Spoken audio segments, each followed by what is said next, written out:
ஆதியே துணை. அனைவருக்கும் நமஸ்காரம். நம்ம சேனலில் இன்னையிலிருந்து சொற்களும் செயலும் அப்படின்ற ஒரு புது சீரீஸ் ஒன்று ஸ்டார்ட் பண்ணியிருக்கோம். இந்த சீரீஸில் ஒரு 10 வீடியோக்கள் நாம் பதிவிடுவோம். இந்த வீடியோ எதை பற்றி அப்படின்னா, காலப்போக்கில் பல சொற்களினுடைய மெய் பொருளும் அதனுடைய மெய் செயலையும் மக்கள் மறந்துட்டாங்க. அது மக்கள் மறந்தனால அது காலப்போக்கில் மறைஞ்சே போயிடுச்சு. இப்படி ஒரு சில முக்கியமான சொற்களுக்கு உண்டான உண்மையான பொருளும் செயலும் மங்கி போனதுனால் பல பேர் மரணத்தில் சிக்கிட்டாங்க. ஏன்னா அதனுடைய உண்மையான பொருளும் விளக்கமும் தெரிந்திருந்தால் கொஞ்சம் உஷாராயிருப்பாங்க, அந்த சரியான பாதையை நோக்கி போயிருப்பாங்க. அப்படி ஒரு 10 முக்கியமான சொற்களை நம்ம பிக் பண்ணி அதற்குண்டான அசலான பொருள் என்ன, அசலான விளக்கம் என்ன அப்படின்றத பார்த்துட்டு அதனுடைய செயலும் என்ன அப்படின்றத நம்ம இந்த சொற்களும் செயலும் அப்படின்ற இந்த சீரீஸில் பார்க்க போகிறோம். ஸோ இன்னையிலிருந்து முதல் வீடியோ ஸ்டார்ட் ஆகுது. இதுக்கு அடுத்து இன்னொரு 9 வீடியோவுமே நம்ம போட போகிறோம். ஸோ சேனலை சப்ஸ்கிரைப் பண்ணிக்கோங்க. இந்த 10 வீடியோவில் ஏதாச்சும் ஒரே ஒரு வீடியோவாவது உங்களுடைய அறிவு சம்மதிக்க இருந்தாலோ, உங்களுடைய சிந்தனையை தூண்டுற மாதிரி இருந்தாலோ, அது உங்களை மரணத்திலிருந்து தப்பிக்கிறதுக்கு ஒரு படி பக்கத்தில் எடுத்துகிட்டு போகிறதுக்கு உதவும். இன்றைக்கி சொற்களும் செயலும் அப்படின்ற சீரீஸுடைய முதல் பாகத்தில் நாம் பார்க்க போகிற சொற்கள் அமரர் ஊர்தி மற்றும் அமரர் அறை. இந்த 2 வார்த்தையுமே நம்ம டே டு டே லைஃப்பில் ரொம்ப காமனாக பார்க்கக்கூடிய வார்த்தைகள் தான். இதுக்கு என்ன பொருள் உலக மக்கள் சொல்லி நம்ம கேள்விப்பட்டிருக்கோம் அப்படின்றத பார்ப்போம். இப்போது முதல்ல அமரர் ஊர்தி. அமரர் ஊர்தினா என்ன? இப்போ ஒரு மனிதர் இறந்து விட்டார். அவர் ஆணோ பெண்ணோ, படித்தவரோ படிக்காதவரோ, இல்லை எந்த மதத்தை சார்ந்தவராக இருந்தாலும் பரவாயில்லை, ஒரு மனிதர் இறந்து விட்டார் அப்படின்னா அவர் இறந்த இடத்துலேருந்து ஒரு வாகனத்தில் அந்த சுடுகாடு வரைக்குமோ இல்லை அந்த கல்லறை வரைக்குமோ அவரை எடுத்துகிட்டு போவாங்க. இந்த எடுத்துகிட்டு போகிறதுக்கு பயன்படுத்துகிற இந்த வாகனத்துக்கு பெயர் அமரர் ஊர்தி அப்படின்னு சொல்லப்படுது. சரி, இது நம்ம இவ்வளோ நாள் கேள்விப்பட்ட ஒரு வார்த்தை. இது அந்த வாகனத்திலுமே எழுதியிருக்கும். இன்னும் சொல்லப்போனால் இந்த வாகனத்துக்கு வேற ஒரு பெயரும் கூட ஒன்று கொடுத்துருப்பாங்க. அதாவது சொர்க்க ரதம் அப்படின்னும் கூட கொடுத்துருப்பாங்க. நீங்கள் அதை ஒரு சில வண்டியில் கொஞ்சம் கேர்ஃபுல்லாக பார்த்தீங்கன்னா அதனுடைய சைட்லேயோ இல்லை கீழேயோ எழுதியிருப்பாங்க. அதாவது சொர்க்கத்துக்கு அழைத்து செல்லும் ஒரு ரதம் அப்படின்ற ஒரு பொருளில் எழுதியிருப்பாங்க. இப்போ இதில் என்ன ஒரு சின்ன விஷயம்னா, அமரர் ஊர்தி அப்படின்றது இந்த வாகனத்திற்குண்டான பெயர். இப்போது இதில் உள்ள இந்த 2 வார்த்தையை பாருங்கள். முதல் வார்த்தை அமரர், இரண்டாவது வார்த்தை ஊர்தி. ஊர்தி அப்படின்னா ஒரு வெஹிக்கிள், ஒரு மோட் ஆஃப் டிரான்ஸ்போர்ட், இதனுடைய பொருள் சரி. ஆனால் அந்த அமரர் அப்படின்ற அந்த வார்த்தை எடுத்துக்கிட்டால் இதற்கு பொருள் தேவர், அதாவது அழியாதவர், என்றைக்கும் அழியாதவர். அப்போது அழியாதவரை எடுத்து சொல்லும் ஒரு வாகனம் அப்படின்றது தான் இந்த வார்த்தையை பொறுத்த மட்டும் நமக்கு பொருளாக தென்படுது. ஆனால் உலக வழக்கப்படி இறந்தவர்களை அந்த வாகனத்தில் வச்சு எடுத்துகிட்டு போகிறாங்க. அப்படி எடுத்துகிட்டு போகிறவங்கள மண்ணில் புதைச்சாலும் ஒரு 10-15 நாளில் கம்ப்ளீட்டாக டீகம்போஸ் ஆகி அழிஞ்சு போயிடுது. இல்லை ஒருவேளை அந்த உடலை அவங்க எரித்தாலும் உடனே கருகி சாம்பலாகி அழிஞ்சு போயிடுது. ஆக மொத்தத்தில் அந்த உடலானது அழிய தான் போகுது. ஆனால் இவர்களை எடுத்துகிட்டு போன அந்த வண்டிக்கு பெயர் அழியாதவர்களை எடுத்து செல்லும் ஒரு வாகனம் அப்படின்னு அந்த வண்டியோட பெயர் சொல்லுது. அப்போ ஏன் அந்த ஒரு இடத்துல அமரர்ன்ற வார்த்தையை வச்சாங்க? இதே கான்செப்ட் தான் அமரர் அறைக்கும் வருது. அங்கேயும் அமரர் அப்படின்ற அந்த வார்த்தை இருக்குது. ஆனால் அமரர் அறை அப்படின்றத நம்ம காமனாக எங்கே பார்ப்போம்னா, அந்த மார்ச்சுவரி அப்படின்ற வார்த்தைக்கு உண்டான தமிழ் டிரான்ஸ்லேஷன் தான் அமரர் அறை. இப்போ நம்ம படத்தில் பார்த்துருப்போம், இல்லைனா ஒரு சில பேர் நேரில் கூட போய் பார்த்துருப்பீங்க. அந்த மார்ச்சுவரியில் என்ன இருக்கும்? இறந்தவர்களுடைய உடல் இருக்கும். அப்போது அதுக்குள்ளேயே போவாங்க. உள்ளுக்குள்ளே போன உடனேவே பிண நாற்றமானது அடிக்கும். இது எல்லாருக்கும் தெரிஞ்சது தான். ஆனால் அங்கேயும் இந்த வார்த்தை அமரர் அப்படின்னு இருக்குது. மீனிங் அழியாதவர். அப்போ அழியாதவர்கள் இருக்கும் அறை அப்படின்னா அது பொருள் சொல்லுது. ஆனால் அந்த அறை வந்து இப்போ நம்ம உலக அளவில் நம்ம பார்க்கும்போது அந்த அமரர் அறைக்குள்ளே அழிந்து போன உடல்கள் தான் இருக்குது. அப்போ அங்கேயும் என்னமோ இடிக்குது. அப்போ ஏன் இந்த அமரர் அப்படின்ற வார்த்தை இந்த ரெண்டுலேயுமே இருக்குது அப்படின்னு இந்த ஒரு இடத்துல நம்ம சிந்திக்கணும்.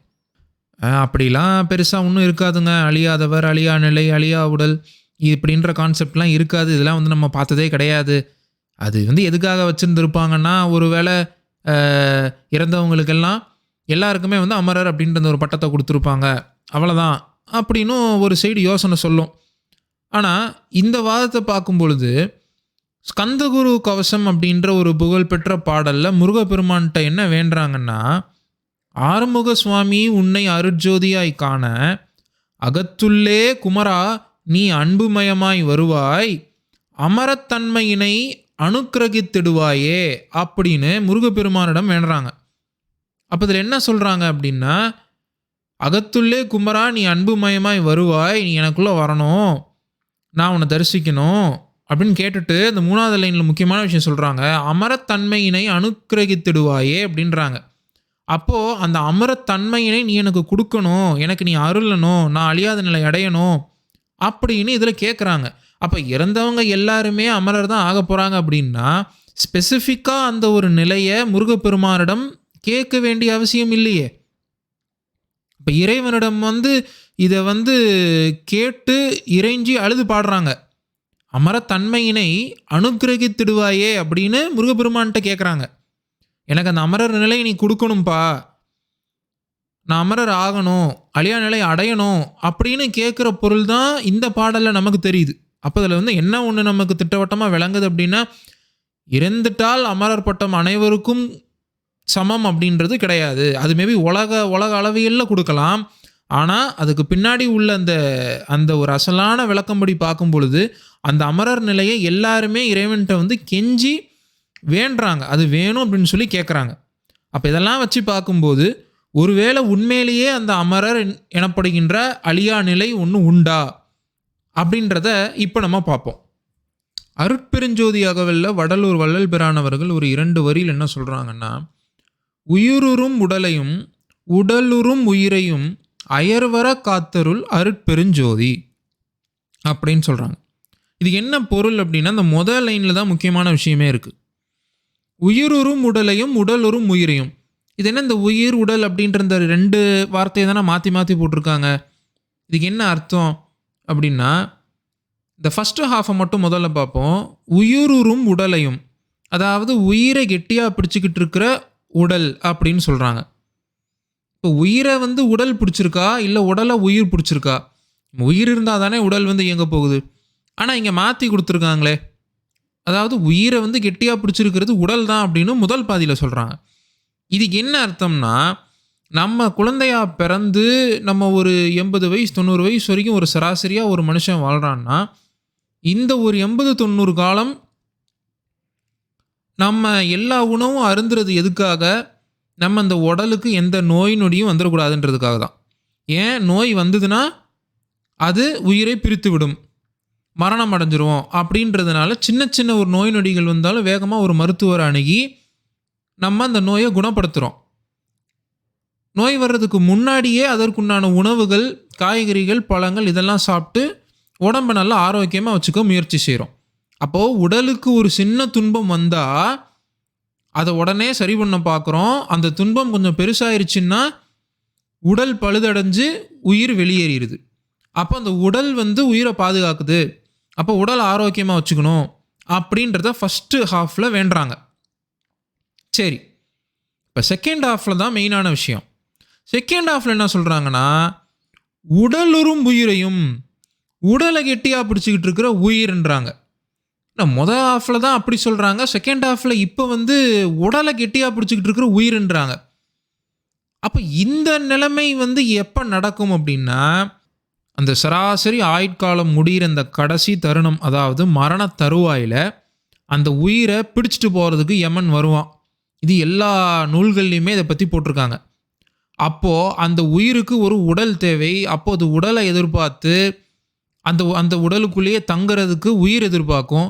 ஆனால் யமனோ இவன் இந்த உயிருக்கு போதிய மரியாதை கொடுக்கல, இவன் இதை வந்து தரிசிக்கலை, அதனால் நம்ம அந்த உயிரை பிடுங்கிட்டு போயிடுவோன்னு யமன் வந்து உயிரை பிடுங்குவான். இந்த போராட்டம் தான் அந்த கடைசியில் மரண தருவாயில் நடக்கும். இதனால தான் அதுக்கு பேர் வந்து மரண வாதைன்னு சொல்லுவாங்க. அந்த கடைசி நொடி, உயிர் பிரியிற அந்த நொடி ரொம்ப கொடூரமாக, ரொம்ப கோரமாக இருக்கும். இதை பற்றி பல மெய்ஞானிகள் வந்து அவங்களுடைய நூல்களில் பேசியிருக்கிறாங்க. அப்போது அந்த ஒரு சமயம் அந்த உயிரானது உடலை விட்டு பிரியாமல் உடலுக்குள்ளேயே இருக்கணும், அது வெளியில் போயிடக்கூடாது அப்படின்றது தான் வள்ளல் பெருமான் அவர்கள் இங்கே இந்த பாடல் மூலமாக இறைவனிடம் வேண்டுறாங்க. அப்போது உண்மையிலேயே அந்த உயிரானது உடலுக்குள்ளே தங்குமா, தங்க முடியுமா? அது எப்படி? ஒருத்தங்க செத்துட்டாங்கன்னா உயிரானது வெளியே தானே போகுது, அது எப்படி உள்ளே தங்கும் அப்படின்னா அதற்கு பெயர் தான் ஜீவசமாதி. அந்த உயிரானது வெளியே போகாது. மரணம் அடைந்தவர்களுக்கு உயிர் வெளியே போயிடும், ஜீவசமாதி அடைந்தவர்களுக்கு அந்த உயிர் வெளியே போகாது, அது உள்ளுக்குள்ளேயே அடங்கும். அப்போது இதுக்கு என்ன சாட்சி? இதை பற்றி யாராவது பேசியிருக்காங்களா அப்படின்னா, எல்லோருக்கும் தெரிந்த உலக புகழ்பெற்ற மெய்ஞானி நமது திருவள்ளுவர் அவர்கள் அவங்களுடைய திருக்குறளில் ஒரு ரொம்ப ஃபேமஸான குறளில் இதை பற்றி குறிப்பிட்டிருக்காங்க. அந்த குறள் என்ன அப்படின்றத இப்போ பார்ப்போம். அடக்கம் அமரருள் உய்க்கும், அடங்காமை ஆறிருள் உய்த்துவிடும் அப்படின்னு சொல்லியிருக்காங்க 121வது குறளில். அப்போ அதில் ஃபஸ்ட்டு வரியில் அந்த நம்ம பேசிகிட்டு இருக்கிறப்ப இந்த 2 வார்த்தையும் வந்துருச்சு. அடக்கம் வந்துருச்சு, அமரருள் வந்துருச்சு. அமரர். அப்போது அடக்கம் அமரருள் உய்க்கும். ஒரு மனிதன் தன் உயிரை தனக்குள் அடக்கினால், அவன் அடங்கினால், அந்த மனிதன் எங்கே போவான்? அமரர்களுக்குள் ஒருவராக போய் சேருவார். அவர் தான் அமரர் என்ற பதவி அடைவார் அப்படின்றத சொல்லிட்டாங்க ஸ்டார்டிங்லேயே. இதுக்கு நம்ம இவ்வளோ காலம் நாம் பார்த்துட்டு இருந்த பொருள் என்னவாக இருந்திருக்கும்னா, அடக்கம்னா நம்ம வந்து அடக்க ஒடுக்கமாக இருக்கணும், மரியாதையாக நடந்துக்கணும் அப்படின்றது தான் உலகம் சொல்லி கொடுத்த பொருளில் நம்ம இவ்வளோ நாள் கேட்டு வாழ்ந்து வந்தோம். சரி, ஆனால் இதனுடைய மெய்யர்த்தம் என்பது ஒரு மனிதன் தன் ஜீவனை தன்னுள் அடக்க வேண்டும். அப்படி அடக்கிட்டாங்கன்னா அவங்க தான் அமரர். இப்போ அந்த அடக்க ஒடுக்கமாக இருக்கணும் அப்படின்ற இந்த ஒரு சாதாரண விஷயத்தை சொல்கிறதுக்கு திருவள்ளுவர் பெருமானை போல் ஒரு மெய்ஞானி நமக்கு தேவையில்லை. இப்போ திருவள்ளுவரை பற்றி தெரியாத ஒரு நபர் கூட நீங்கள் வாழ்க்கையில் எப்படிங்க வாழணும் அப்படின்னு அவர்கிட்ட கேட்டால் அவர் என்ன சொல்லுவார்? அடக்கமாக வாழணும், டிசிப்ளின்டாக வாழணும், நேர்மையாக வாழணுன்றதை சொல்லிடுவார். இப்போ திருவள்ளுவர் பெருமானை வந்து இவருக்கு தெரியாத பொழுதிலும் இப்படி ஒரு கொள்கையில் வாழணுன்றது அவருக்கு தெரிஞ்சிருக்கு. அப்போது ஒரு சாதாரண ஒரு விஷயம் மக்களுக்கு இயல்பாகவே தெரிஞ்ச ஒரு விஷயத்தை சொல்கிறதுக்கு நமக்கு ஒரு மெய்ஞானி தேவையில்லை. ஒரு மெய்ஞானி நமக்கு எதுக்கு தேவை அப்படின்னா, சாதாரண மக்களினுடைய சாதாரண அறிவுக்கு புலன்படாத விஷயங்களை இவங்க சொல்கிறதுக்கு தான் நமக்கு இந்த மெய்ஞானி தேவை. செகண்ட் ஹாஃபில் சொல்கிறாங்க அடங்காமை. ஒருவேளை உயிரை உள்ள அடக்க முடியலைன்னா, ஒருவேளை அந்த உயிரானது பிரிஞ்சிருச்சு, மரணம் அடைஞ்சிட்டாங்க அப்படின்னா, அதுக்கு அடுத்த லைனில் சொல்கிறாங்க அது அவரை ஆறிருள் உய்த்து விடும். ஆறாத இருள், அதுதான் ஆறிருள்.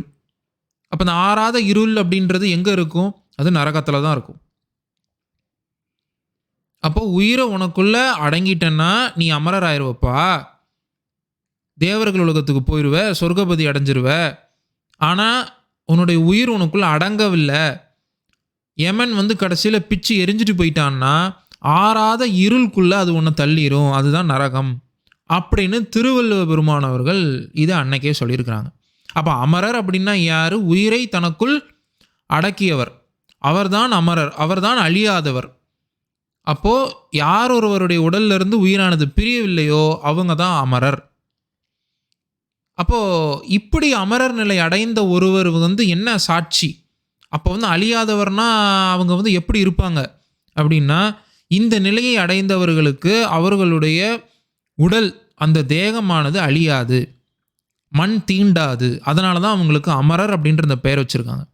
இப்போ இதனுடைய சாட்சி என்ன? இதை பற்றி யார் பேசியிருக்காங்க? அதாவது அழியாத உடலை பற்றி யார் பேசியிருக்காங்க அப்படின்னா, பிரம்ம பிரகாசமை வழி சாலை ஆண்டவர்கள் அவர்கள் அவங்களுடைய யமன் படர் அடிபடு திருமைஞான குறள் அப்படின்ற வேத நூலில் இந்த ஜீவப்பிரயாணம் நிலை அடைந்தது, அதாவது வெளி உலகத்தில் சொல்கிற மாதிரி இந்த ஜீவ சமாதி, இந்த நிலை வந்து தெய்வம் அவர்களுடைய அருளால் பெற்ற ஒருவருக்கு 10 அடையாளங்கள் இருக்கும் அப்படின்றத திட்டவட்டமாக அந்த வேதநூலுடைய ஆரம்ப பகுதிகளிலேயே சொல்கிறாங்க. இதை பற்றி நம்ம டீட்டெயில்டாக அந்த 10 அடையாளங்கள் என்னென்னன்றதை பற்றி ஆல்ரெடி ஒரு வீடியோ போட்டிருக்கோம். அதனுடைய டிஸ்கிரிப்ஷனில் நான் அந்த வீடியோ லிங்க் கொடுத்துருக்கேன். ஒருவேளை பார்க்காதவங்க அதை நீங்கள் பார்த்துக்கலாம். ஆனால் இப்போ நம்ம அதிலிருந்து 2 முக்கியமான அடையாளங்களை மட்டும் பார்க்க போகிறோம். அதில் ஒரு அடையாளம் தெய்வம் அவர்கள் என்ன சொல்கிறாங்கன்னா, இப்படி உயிரை தன்னுள் அடக்கினவர்கள், அதாவது தெய்வம் அவர்களுடைய அருளால் அந்த உயிரை உள்ள அடக்கின ஒருவருக்கு அடக்கமான பின் வெளியே 40 நாள் போட்டு வைத்திருந்தாலும் தேகம் கெடுவதில்லை, இது நாங்கள் நேரில் பார்த்த அடையாளம் அப்படின்னு அந்த 10 அடையாளத்தில் இது ஒரு 9வது அடையாளத்தில் தெய்வம் அவர்கள் குறிப்பிட்டிருக்காங்க. அப்போ அப்படி அடக்கமானா அவங்களுடைய தேகத்தை 40 நாள் வெளியே வச்சுருந்தாலும் அது கெடுவது கிடையாது, இது நேரில் பார்த்த ஒரு அடையாளம் அப்படின்னு தெய்வம் அவர்கள் சொல்கிறாங்க. அப்போது அடக்கம் ஆயிட்டாங்கனாலே அவங்க அமரர் ஆயிட்டாங்க. அமரர் என்றால் அழியாதவர். இது நம்ம இவ்வளோ நேரம் நம்ம அந்த வார்த்தையிலையும் அதனுடைய பொருளாகவும் விளக்கமாகவும் சும்மா வாய் வார்த்தையாக தான் நம்ம பேசிக்கிட்டு இருந்தோம். இது செயல்லையே நடந்திருக்கு, என்னுடைய அருளால் அது மக்களுக்கு நடந்திருக்குன்னு தெய்வம் அவர்கள் இங்கே 9வது அடையாளமாக சொல்கிறாங்க. சரி, அடுத்து 10வது அடையாளத்தில் என்ன சொல்கிறாங்கன்னா, மண்ணில் புதைத்தால் தேகத்தை மண் தீண்டாது, இவைகள் தான் சாகாக்களை பெற்றவர்களின் தூள அடையாளங்கள். அப்படி ஒருவர் உயிரை தனக்குள்ள அடக்கி அடக்கமானார்கள் என்றால் அந்த அமரர், அந்த அழியாதவர், அவருடைய உடலை மண் சாப்பிடாது, மண் தொடவே தொடாது. இதுதான் உண்மையிலேயே சாகாக்களை பெற்றவர்களுடைய அடையாளங்கள் அப்படின்னு பிரம்மோதயமேவில் சாலை ஆண்டவர்கள் திருவாய் மலர்ந்து அருளியுள்ளார்கள். அப்போ இது அவங்களுடைய வேத நூலில் போட்டிருக்கு.